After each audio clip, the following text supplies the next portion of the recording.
Alors, en introduction de ce culte, eh bien, je rappelais les événements qui s'étaient passés ici même il y a 4 ans. Donc, c'était les 15, 16 et 17 octobre 2021. Donc, beaucoup d'entre nous se souviennent. Nous étions là et c'était vraiment comme un rêve. Je rappelais ce texte qui nous avait aussi été donné donc, à cette occasion dans le psaume 126. Nous étions comme ceux qui font un rêve.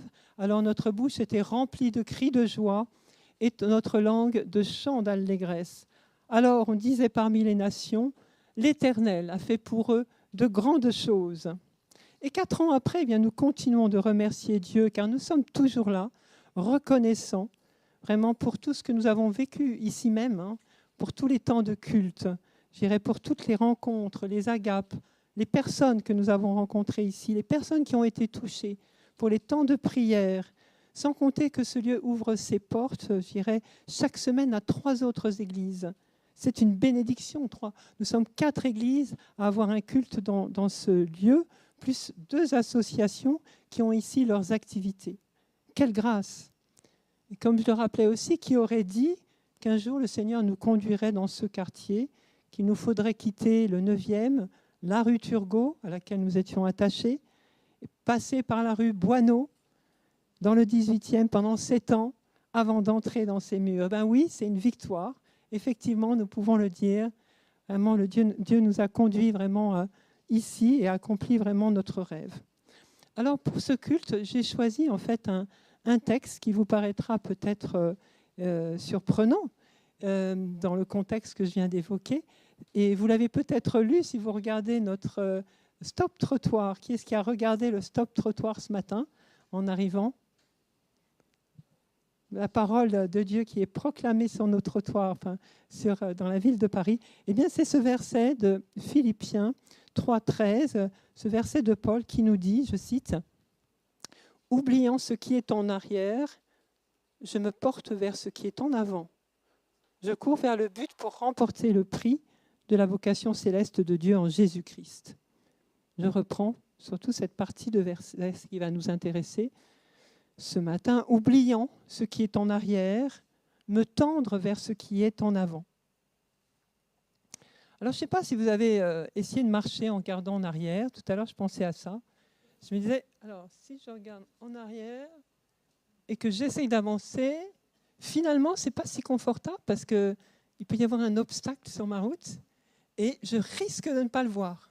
Je ne sais pas ce que vous en pensez, mais voilà, une pensée comme ça et je pense que ça peut vraiment nous faire vivre ce verset plus intensément. Je le répète, oubliant ce qui est en arrière, me tendre vers ce qui est en avant. Je pense que si on regarde droit devant soi, effectivement, on aura plus de chances en fait, d'y arriver. Alors, souvent quand on fête un anniversaire, et c'est le cas aujourd'hui, même si nous ne le faisons pas en grande pompe, mais on se remémore les bonnes choses qui se sont écoulées. En fait, on fait un rapide bilan, on se souvient vraiment de toute l'année. On pense à ce qui s'est passé et on regarde effectivement en arrière. Mais je dirais, si un anniversaire peut être l'occasion de regarder en arrière, eh bien, je crois que c'est important de le faire avec un cœur reconnaissant. Et ce sera mon premier point. Aujourd'hui, eh bien, c'est vrai, 4 ans après l'inauguration, nous sommes toujours émerveillés de ce que Dieu a fait pour nous. Et ce n'est pas seulement à travers nous qu'il a œuvré, mais aussi nous sommes conscients que nous sommes les maillons d'une chaîne de personnes qui, pendant des années, ont prié pour que l'Église apostolique de Paris ait un jour un local. Et nous avons été au bénéfice, c'est vrai, de leur prière et de leur fidélité. Celui qui a semé dans les larmes moissonne dans la joie, et c'est aussi ce psaume 126 que je citais tout à l'heure. Et c'est ce qui s'est passé quand le dimanche de l'inauguration, eh bien, se sont jointes à nous les personnes du passé qui avaient fait partie de l'église de Turgot. Je ne sais pas si vous vous en souvenez, vous qui étiez là. Ces personnes sont venues et elles se sont réjouies avec nous car elles ont vu la fidélité de Dieu. Oui, Dieu est grand, Dieu répond aux prières de ses enfants. Alors dans la Bible, il y a en fait un commandement qui revient souvent, vous l'avez certainement noté, c'est le « souviens-toi ». Souviens-toi, nous dit l'Éternel à son peuple dans l'Ancien Testament. Ça revient au moins apparemment 138 fois, je ne les ai pas comptés. 138 fois où il est dit « souviens-toi ». Souviens-toi des miracles et des prodiges que j'ai opérés devant tes yeux pour te faire sortir d'Égypte. Souviens-toi que j'ai ouvert la mer Rouge pour te laisser traverser devant les Égyptiens. Souviens-toi que je t'ai nourri dans le désert et que je t'ai donné à boire quand tu avais soif. Souviens-toi aussi quand tu m'as désobéi et que tu n'as pas cru en moi et que tu t'es fait des idoles. Dans l'Ancien, mais aussi dans le Nouveau Testament, Jésus demande à ses disciples de se souvenir au moment du dernier repas, quand il leur dit « Prenez et mangez, ceci est mon corps, faites ceci en mémoire de moi. » Ou encore, dans l'Évangile de Jean, « Souvenez-vous de la parole que j'ai dite. » Paul aussi lui dira à l'église d'Éphèse, « Souviens-toi, souviens-toi des jours de ta jeunesse. » Alors, en fêtant, c'est vrai, ces 4 ans, nous nous souvenons de ce que Dieu a fait. Nous reconnaissons que Dieu était là, et je dirais à toutes les étapes, quand on les repasse, il était là quand nous avons trouvé le local, quand nous l'avons visité, quand nous avons négocié l'achat avec le propriétaire, quand nous avons cherché un financement, cherché aussi à obtenir le prêt auprès de la banque, quand nous avons aussi fait les travaux qui ont duré assez longtemps, qui ont été vraiment des travaux importants, et puis aussi quand nous avons ouvert cette église et ouvert aussi à d'autres églises, et encore aujourd'hui. Dieu est là. Mais l'apôtre Paul, dans le passage que je vous ai lu, donc dans cette lettre aux Philippiens, nous dit que ce n'est pas ça le plus important. Que, en l'occurrence, Paul nous demande d'oublier ce qui est en arrière pour nous porter vers l'avant. Et lui-même, d'ailleurs, dans ce passage, ne marche pas, mais il court vers le but pour gagner le prix. Et pour cela, ça demande d'oublier la route qui est derrière lui, et je dirais qu'il n'y a rien qui peut le retenir. Alors souvent, on chante le dimanche, on ne l'a pas chanté aujourd'hui, que le meilleur est à venir. Est-ce que nous croyons qu'avec Dieu, le meilleur est toujours devant nous ? Amen. Donc nous pouvons nous porter vers l'avant parce que nous croyons que le meilleur est devant. Alors ne restons pas attachés à ce passé. Et si vraiment nous regardons en arrière, je dirais, oui, on peut le faire, bien sûr, mais faisons-le pour, je dirais, en tirer des leçons, pourquoi pas, et aussi pour remercier Dieu de nous avoir toujours gardés. Alors une leçon que j'ai apprise, en fait, assez récemment, en écrivant mon mémoire, je dirais, pour les instances apostoliques l'année dernière, eh bien, j'ai appris vraiment que savoir oublier, c'était nécessaire pour vivre. Et je me suis penchée en fait sur le fonctionnement de la mémoire. Et donc j'ai découvert que les deux étaient vraiment intimement liés. Alors c'est vrai, c'est pas évident d'oublier, d'oublier des choses qui nous appartiennent dans notre vie. On aimerait des fois pouvoir effacer certains épisodes douloureux, certaines choses vraiment qui nous dérangent, mais c'est pas possible. Nos souvenirs sont là et ils seront toujours là dans notre cerveau, inscrits vraiment dans les plis de notre cerveau. On sait que c'est assez compliqué, en fait, ce qui se passe aussi au niveau de cette mémoire, qu'elle n'est pas localisée non plus dans un lieu, mais c'est un faisceau, en fait, entre différents lieux qui permet de faire rejaillir un souvenir à un moment donné. Donc, les souvenirs, même quand on fait tout pour les oublier, ils peuvent rejaillir. Et ils peuvent rejaillir même à des moments inattendus. Vous savez, des fois, vous vous promenez quelque part, il y a une odeur, et puis, ah oui, cette odeur, ça me rappelle mon enfance. Ou alors un plat en cuisine. On fait un plat, on dit « Ah oui, ça c'était ma grand-mère ». Voilà, des souvenirs, ils peuvent rejaillir vraiment à des moments inattendus. Et s'il est difficile d'oublier, en même temps, il est très difficile de se rappeler de tout. Ça, vous en êtes d'accord aussi.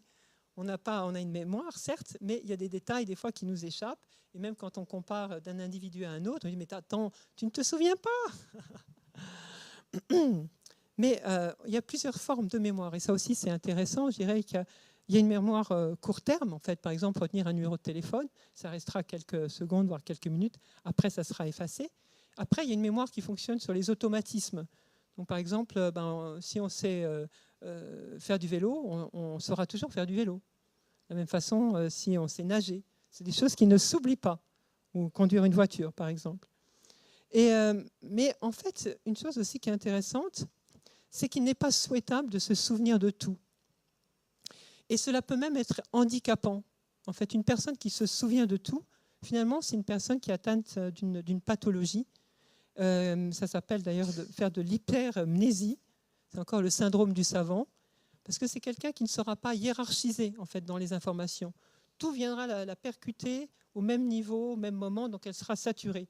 C'est un peu l'exemple en fait de, je ne sais pas si vous avez vu le film Rain Man. Eh bien c'est une personne vivante qui a inspiré en fait ce rôle du héros du film de Rain Man.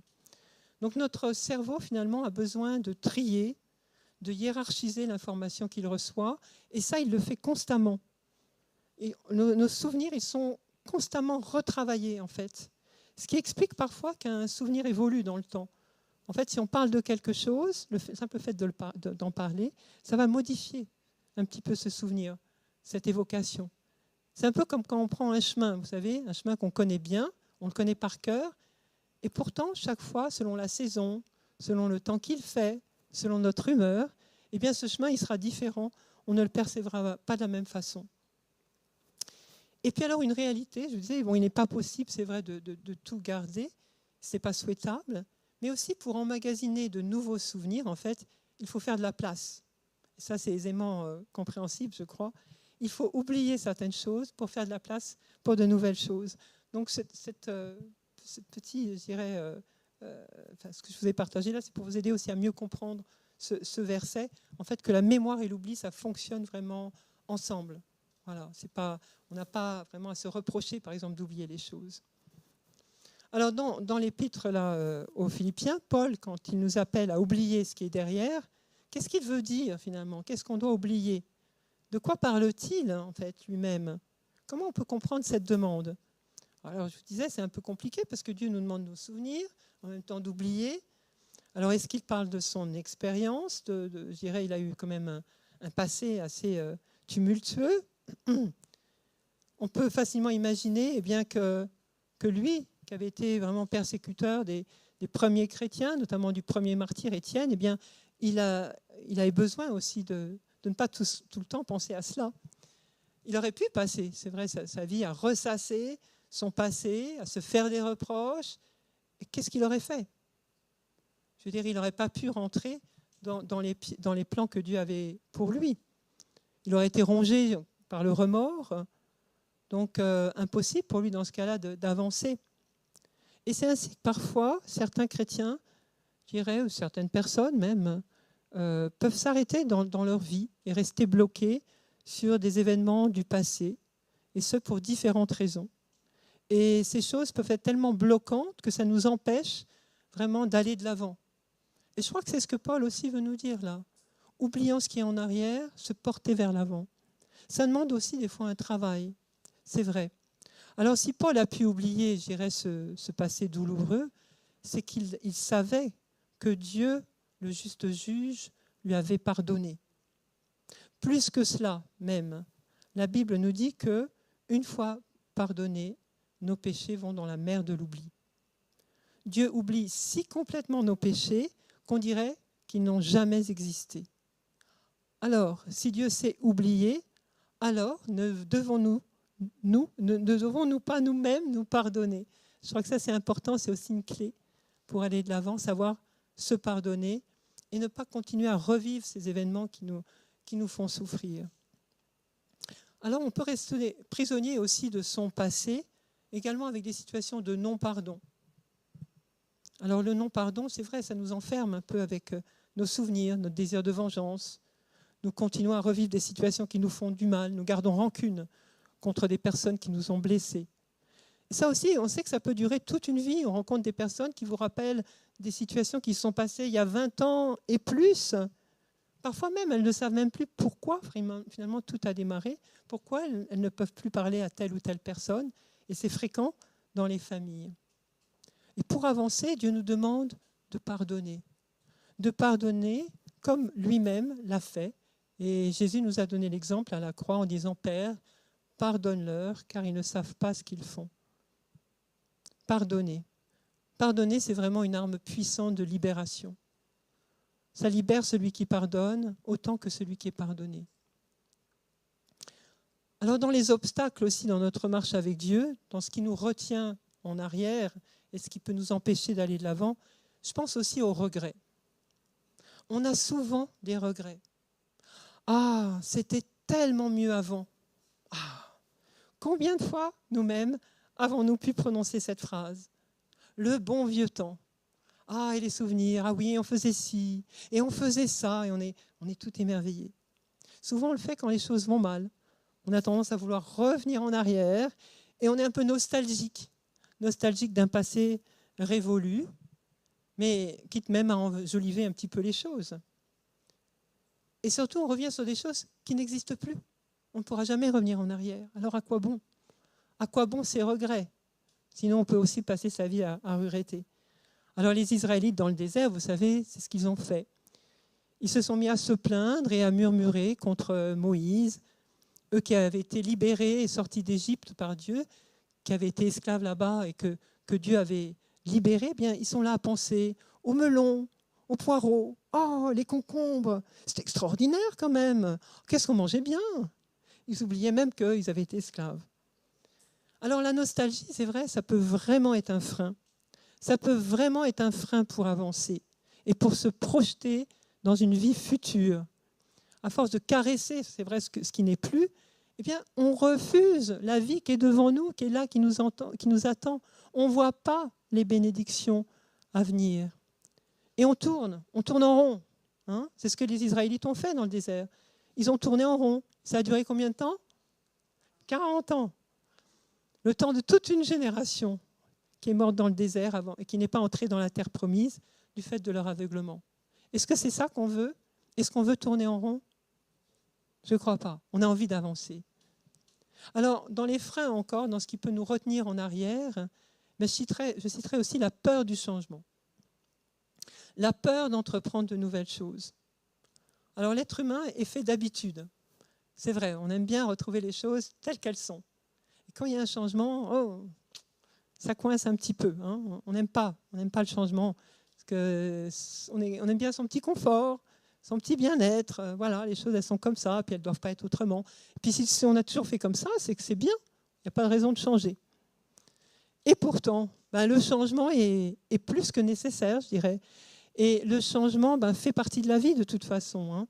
À chaque étape de la vie, eh bien, il faut accepter, je dirais, de se débarrasser de son ancienne peau pour en revêtir une nouvelle. Sinon, là encore, on va rester coincé.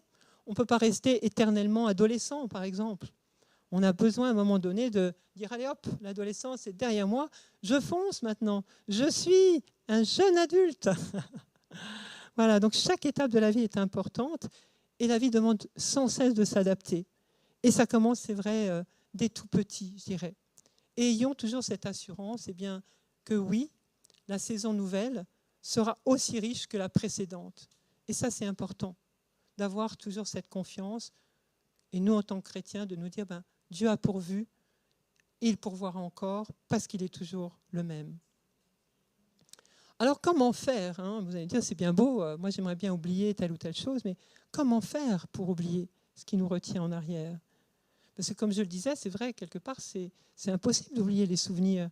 Les souvenirs sont là, à tout moment ils peuvent ressurgir. Ils font partie de nous, de notre être. Ils définissent même notre identité, notre singularité. Ils font que une personne n'est pas la même qu'une autre. Chacun a son histoire. Mais par contre, ce qu'il est possible de faire, et ce qui est important de faire, c'est de faire la paix. La paix avec son passé. Cesser de le combattre, en fait. Hein. Cesser de le combattre pour, au contraire, l'accueillir et lui donner sa place. Je reviens sur Paul. Paul, c'est vrai, il aurait pu, dans ses lettres, éviter de parler de son passé, éviter de dire qu'il avait été persécuteur des chrétiens. Il aurait pu le nier, le cacher et vraiment se complaire dans ce qu'il était maintenant. Et en fait, au contraire, on voit dans ses lettres qu'il fait mention de ce qu'il était avant sa conversion. Il n'en a pas honte, il le dit clairement. Et il le dit d'autant plus que ça témoigne de la transformation que Dieu a opérée en lui et c'est à la gloire de Dieu. Et je crois que c'est ce que nous faisons, nous aussi, quand nous témoignons de ce que Dieu a fait dans notre vie.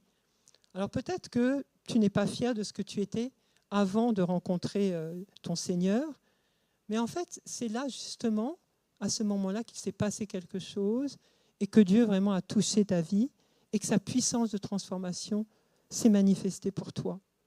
Et ce que tu es devenu aujourd'hui réjouit son cœur. Tu es devenu un autre homme, tu es devenu une autre femme.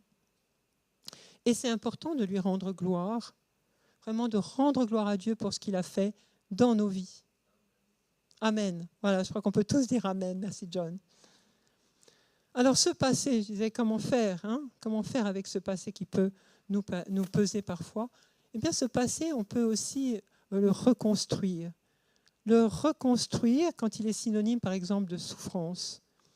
Et c'est très vrai pour les personnes qui ont subi des traumatismes qui peuvent être vraiment profonds et vraiment avoir altéré leur vie et même leur envie de vivre.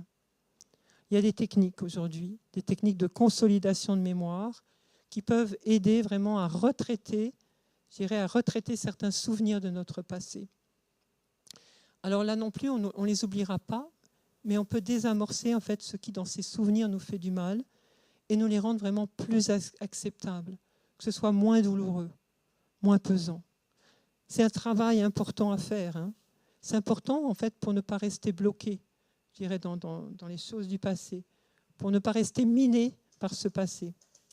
Alors, je le disais, mais c'est vrai, ces méthodes sont particulièrement efficaces quand il y a eu des traumatismes.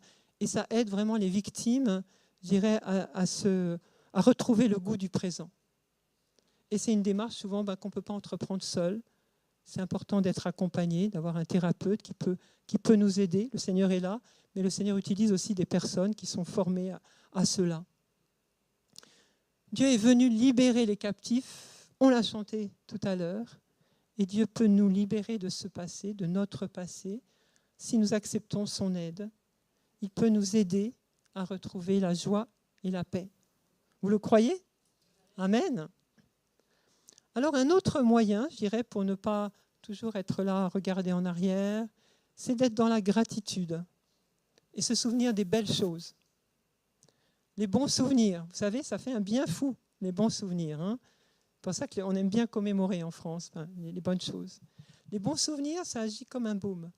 Ça vient guérir les souvenirs qui sont moins bons, je dirais. Voilà. Parce que finalement, même dans les moments difficiles, il est possible de voir la main de Dieu. Parce que Dieu était là, même aux moments, je dirais, les plus compliqués de notre vie. Les moments les plus secrets de notre vie, nous n'étions pas seuls. Dieu nous a aidés. Et je vous ai dit que le cerveau était plastique, que les souvenirs pouvaient évoluer avec le temps. Eh bien, Dieu nous invite, c'est vrai, à prendre ce temps pour prier, pour le remercier. Et un moyen aussi de le faire, c'est la relecture de nos journées. Quand on arrive à la fin de la journée, le soir, eh bien, prendre un petit moment pour repasser la journée, se dire « Ah oui, tiens, il y a eu telle chose qui s'est passée, vraiment, pour laquelle j'aimerais dire merci à Dieu. » Reconnaître vraiment tous les instants, toutes les perles de notre journée. C'est un moyen aussi de reconstruire sur le passé, de prendre position aussi, de ne pas se souvenir toujours.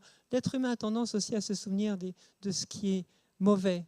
Je me souviens, on avait une réunion, je crois, de groupe Connexion, et on avait parlé justement des souvenirs. Et certaines personnes se souvenaient que des choses vraiment compliquées, des maladies, je ne sais pas, enfin, des choses qui étaient un petit peu, qui les avaient affectées. Mais si plutôt de nous souvenir des choses qui nous donnent la joie. C'est vraiment un combat. Et puis enfin, dernière chose, dans ce passé, c'est aussi d'accepter ces échecs du passé. Les échecs du passé, en fait, ne compromettent pas, je dirais, notre succès dans l'avenir. Ça peut être, c'est important de les regarder même comme des moyens de grandir. Soyons indulgents, je crois que c'est un mot important, soyons indulgents avec nous-mêmes. Voilà. On peut rebâtir, même si on a échoué. Ça demande bien sûr de la persévérance, d'analyser, bien sûr, d'essayer de comprendre notre échec, mais notre erreur. Mais voilà, il y a une voie qui est encore possible. Combien, moi, quand je regarde les hommes politiques, combien d'hommes politiques ont connu l'échec et pourtant, après, se sont représentés et ont pu être élus. Donc je crois que c'est important de se dire oui, c'est possible, je peux refaire et cette fois, ça va le faire. Voilà. Notre Dieu est un Dieu, je dirais, de la deuxième, voire de la troisième chance. Il ne nous rejette pas, c'est la bonne nouvelle. Il ne nous rejette pas à la première erreur. Donc apprenons de nos erreurs du passé. ne nous condamnons pas et reprenons courage. Et Dieu sera là autant de fois qu'il est nécessaire pour nous relever. Je dirais que le passé ne doit pas être notre prison. Il ne doit pas nous paralyser. La vie est devant nous, pas derrière nous. Je me rappelle quand je marchais tout à l'heure, si on regarde derrière, on ne verra pas ce qui est devant. Donc ne restons pas esclaves de notre passé. Il y a une vie qui nous attend. Ce qui me conduit dans mon dernier point, c'est vraiment de vivre pleinement le temps présent, le moment présent avec Jésus. Alors Paul, dans le passage aux Philippiens, nous dit « Tout ce que je désire, c'est de connaître le Christ et la puissance de sa résurrection, d'avoir part à sa souffrance et être rendu semblable à lui dans sa mort. » Paul donc, avait tout abandonné pour Jésus. Et la seule chose qui comptait pour lui, c'était connaître Jésus et être parfaitement uni à lui. Alors Paul ne se reposait pas, je dirais, sur ses acquis, ne se reposait pas sur ce qu'il avait fait, il ne se reposait pas sur son passé, sur ses victoires. Il aurait pu, c'est vrai, se vanter en tant qu'apôtre, non. Mais il se reposait vraiment sur Dieu et son désir, c'était d'être encore plus proche de lui. Et dans le prophète Jérémie, Dieu dit « Ils m'ont abandonné, moi qui suis une source d'eau vive, pour se creuser des citernes. » Vous savez, les citernes, c'est ces bassins qui permettent d'accumuler de l'eau. Pour se creuser des citernes fissurées qui ne retiennent pas l'eau. Et c'est vrai qu'on peut avoir tendance à se creuser des citernes. Mais ce n'est pas ce que Dieu veut. Dieu ne veut pas qu'on fasse des réserves dans lesquelles on irait le moment venu, quand on en a le désir. Ce n'est pas ça. Connaître Dieu, je dirais que c'est une démarche de chaque jour.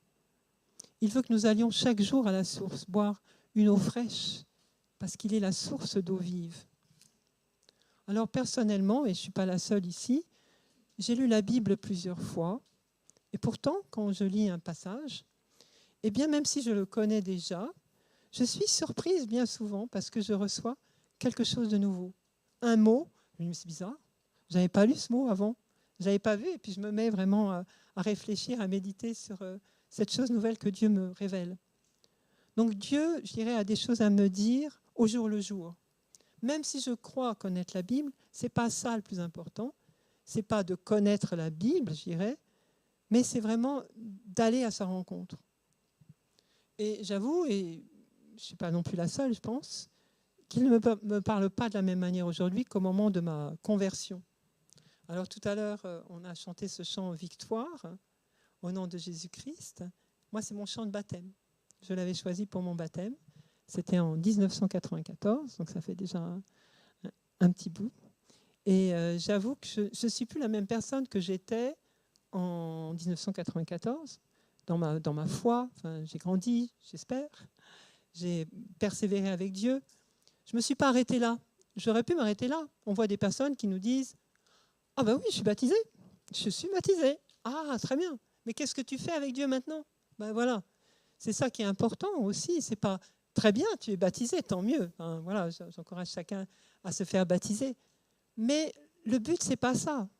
Le but aussi du baptême, c'est qu'on démarre quelque chose avec Dieu. On entre vraiment dans cette vie pleinement.